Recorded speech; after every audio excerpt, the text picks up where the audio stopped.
Exatamente. Muito bom. Temos um Só isso, rolo Mac? aí, porque de mim sim, mas por que eu não fui pra Londres, né?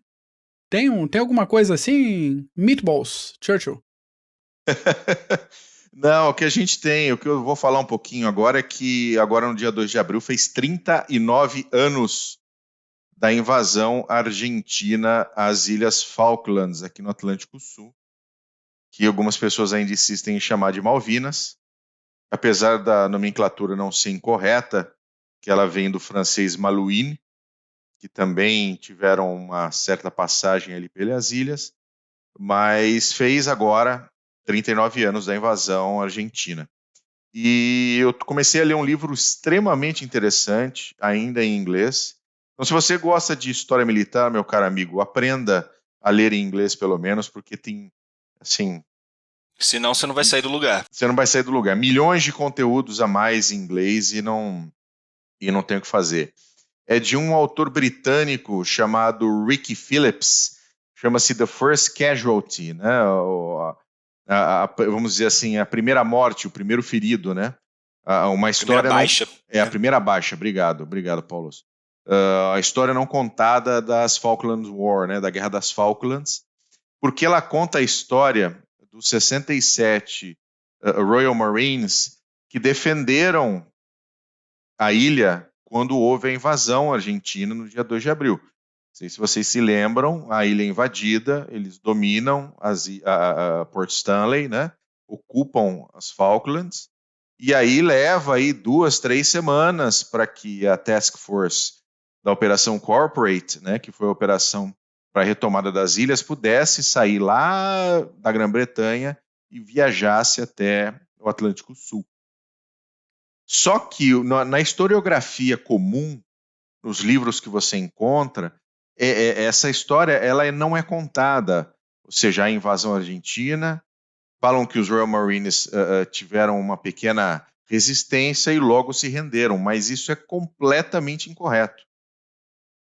A batalha contra esses 67 Royal Marines foi uma batalha complicadíssima para os argentinos, mesmo em muito grande número, com inclusive o uso de carros blindados, e ele conta essa história nesse livro, chamado The First Casualty. Não, é absolutamente fantástico. O começo do livro, inclusive, ele traz toda essa questão das ilhas, e ele fala de toda essa questão da soberania, do porquê os argentinos têm essa visão das ilhas, e de como o próprio governo britânico contribuiu para isso e levou à guerra. Né? O próprio governo britânico, antes da Margaret Thatcher, que isso me fala a memória do Michael Callaghan, a maneira com que ele negociou com as ilhas e com a Argentina para entregar realmente as Falklands para a Argentina, das piores maneiras possíveis, ignorando completamente. Quem bateu no peito foi a Thatcher, né? Ela bateu no foi peito. Foi ela que falou que Só não. que quando ela entrou e falou que a negociação que existe hoje não vai acontecer, os planos para a invasão já estavam ocorrendo. Porque os argentinos já tinham falado, bom, vocês falaram que iam dar a ilha para nós, né? Iam dar as ilhas para nós. Não vão dar? Então nós vamos invadir essa porra. E é muito bem descrito, muito bem desenhado isso no livro, e o livro efetivamente vale a pena. E esse mesmo autor, o Ricky Phillips, ele terminou de escrever um livro com as memórias dos combatentes argentinos. Interessante. Putz, isso é bom, hein? Isso é interessante, porque geralmente a gente pega apenas a visão britânica dos acontecimentos. Sim. Excelente. Eu tenho, inclusive, o Forgotten Stories da Falklands, são só histórias britânicas, né? E ele fez um livro com veteranos argentinos e ele não está podendo publicar o livro. Porque alguns veteranos começaram a ser assediados porque colaboraram com ele para escrever o livro. Olha só, assediados pelos próprios argentinos. Seriam ameaçados quase, né? Ameaçados, realmente, assediados, tanto que um dos veteranos chegou a ter um infarto, um ataque cardíaco por causa de toda essa situação. Então ele simplesmente ele cancelou a publicação do livro até que ou que exista segurança, né, que ele veja que é possível já publicar o livro, ou até que não existam mais veteranos e ele possa publicar o livro. Tá, como é que é o nome dele? Rick Phillips? Ricky D. Phillips. Deixa eu ajeitar a câmera aqui, cara. Se você estiver ouvindo esse episódio, por algum motivo aleatório, Rick Phillips, manda o PDF pra nós, cara. Manda aí que... Eu tenho contato com ele, eu falo com ele. Manda lá pra gráfica do Zukov lá, ó. Manda pra gráfica do Zukov que vai ser esse livro semana que vem. Eu já conversei com o Rick Phillips algumas vezes e foi ele mesmo que me disse, que me comentou só, isso, cara, do porquê que o livro não vai ser lançado. E assim, existe um aumento da retórica argentina sobre as Falklands toda vez que chegam datas comemorativas. É o populismo. E o tempo inteiro sai lá. O diretor fulano de tal do estado de Ushuaia disse que é um absurdo que as Malvinas são sobre nossas. As Malvinas e não sei o quê. Aí teve campeonato argentino, todo o time lá, Malvinas são argentinas, aquela coisa toda. A grande questão aqui é que esse status não vai mudar. Vai. Os moradores, né, os Islanders, os Kelpers das ilhas não querem ser argentinos. Depois de uma guerra, então, muito menos. E olha, cara, eles tiveram, as costas, o governo britânico virou as costas para eles entre ali a década de 60 até 82. O governo britânico praticamente entregou as ilhas para os argentinos até o momento da guerra. Só não aconteceu porque os Kelpers falaram não. E se defenderam. Nós queremos continuar como nosso... Porque assim, imagina que são 2 ilhas pequenas, remotas, no fim do mundo. Então eles basicamente governam a si mesmos. Eles tinham uma excelente relação com o Uruguai.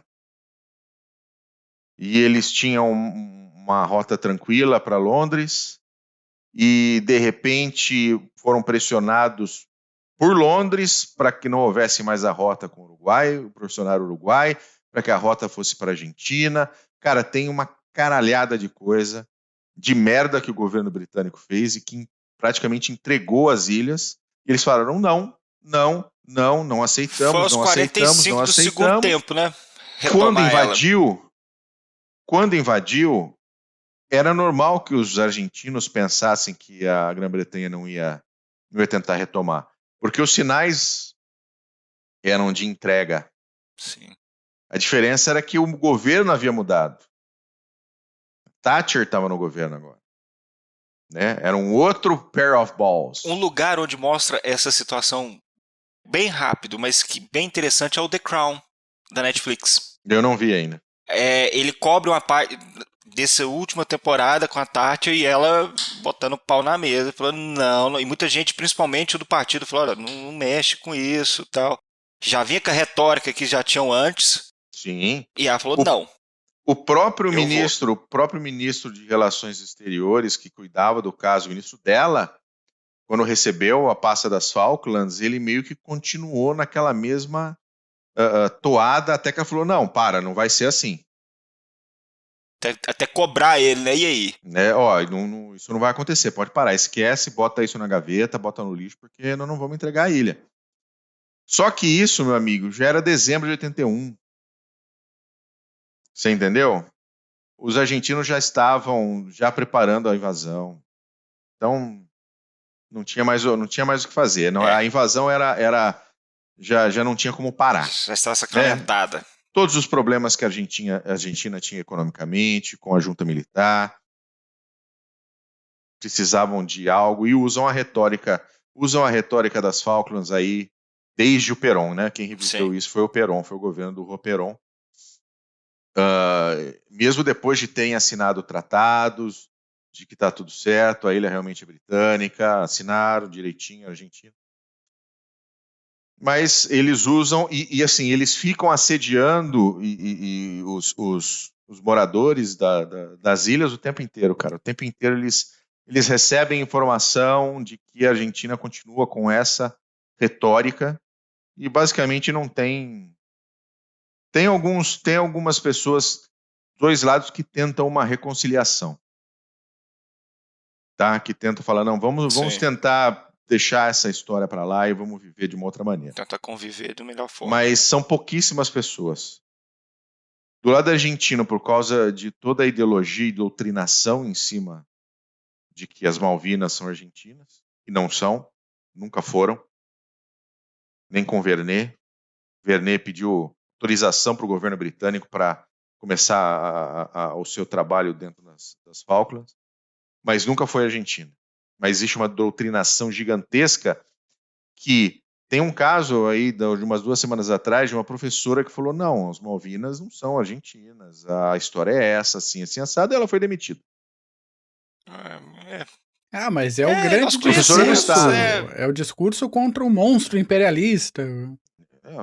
Esses governos precisam sempre ter um inimigo. E quando a situação fica ruim, tem que sempre trazer esses medos externos para maquiar o que acontece internamente. E aí, então, ali não é nenhum medo, né? Ali é aquela coisa, fomos roubados pelos piratas ingleses. Você tira o foco dos problemas e olha, nós fomos, como você diz, os piratas ingleses e tal, e quando as coisas melhorarem, nós vamos pegar de volta.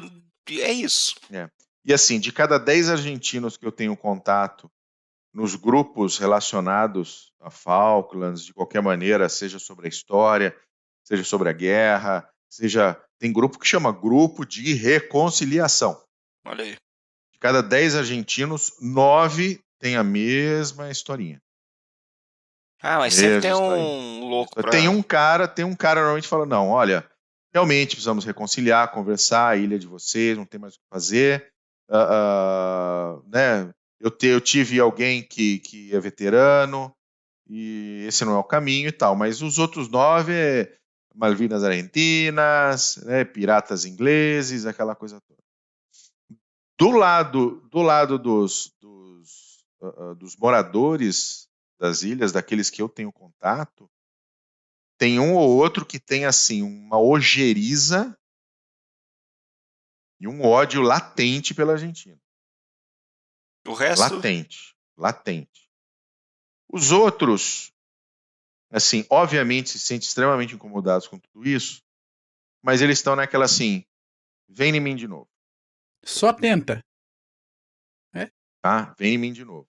Mas tem alguns que eles realmente colocam para fora porque já são até um pouco mais de idade, ou seja, eles estão hoje com mais de 50. Então, há 39 anos atrás, né, eram jovens adultos que vivenciaram de uma maneira muito forte o que foi a invasão argentina e a ocupação argentina durante aqueles 70 e poucos dias. Então, eles têm os seus motivos também para simplesmente ter ódio mortal e, assim, são bem vocais na rede social, posso garantir para você, são bem vocais. E eu bato papo com eles, são muito gente boa, cara, mas também conheço um monte de argentino, gente boa. Vai falar disso. Sempre tem duas moedas, não adianta. Vira merda. Mas é isso, o ano que vem é uma data redonda, né? 40 anos. Vai ter que ter comemoração. Né? Vai ter que ter desfile lá, hein? A rainha vai descer lá. Vão fazer alguma coisa, vão começar com essa... Você pode ter certeza, essa retórica vai começar a aumentar a temperatura ali a partir de setembro, outubro, para ter o seu pico ali em 2 de abril, né, todo mundo com seus ânimos à flor da pele. Depois dá umas... Mas é que a gente sabe que a Argentina não tem capacidade nem de invadir a si mesma. Quanto mais de botar homens dentro de um LVT e cruzar o Atlântico Sul. Entendeu? Sim. Então, é só retórica, cara. É só retórica. Conversa. Só conversa pra boi dormir. Só pra agitar o povo lá. Isso aí. Enquanto isso, nas Falklands, os caras estão vivendo bem, estão fazendo a sua pesca, fazendo a sua prospecção de gás e petróleo. E Tá levando a vida. Se não me encher o saco aqui. Agora tem 2.000 homens, 2.500 homens das Forças Armadas Britânicas na ilha. Então, já é um volume um pouquinho melhor, né? Não dá pra... Se aquela invasão fosse hoje, ela já não aconteceria. Sim. Não são 67. Não, e as histórias de que afundaram porta-aviões britânicos são as melhores. São as melhores. Aí já o vai Hermes, aquele que foi vendido para a Índia, viu? Ah. Aquele que virou... Eu não me lembro o nome dele em hindu, que é um puta nome complicado. Mas é aquele que foi vendido para a Índia, que foi afundado. Na verdade, não foi vendido para a Índia, foi afundado. Aquilo ali é uma conspiração. O plástico modelismo da Revel lá, o Belgrano, é só o mar. É só o mar. É só o mar. É isso, senhores, que eu tenho Boa. também. Tá bom? Então, meu caro amigo que gosta de história militar, você não sabe, aprende inglês, filho da puta. Se não, meu amigo. Não vai rolar. Vai ler Rennes, um ali, outro ali, pronto. Vai ler Rennes, vai ler os principais que tem aqui no Brasil, que as editoras traduzem, às vezes mal e porcamente. Sim. Chorar. Que pode falar muito bem disso. Sem dúvida. E tem que ler em inglês, cara. E o bom, cara, ó... Kindle, meu querido. A vida muda. É uma maravilha. A vida muda. Sai a mão na roda. Pra quem tiver interesse, o link da Amazon pra comprar o seu Kindle tá aqui na descrição do episódio também. Então, mas é caro, 300 conto um Kindle. Não é. Meia dúzia de livro que você bote ali pra dentro com preço mais em conta, principalmente livro importado. Você paga ele em 2 meses, menos até, dependendo do teu ritmo de leitura.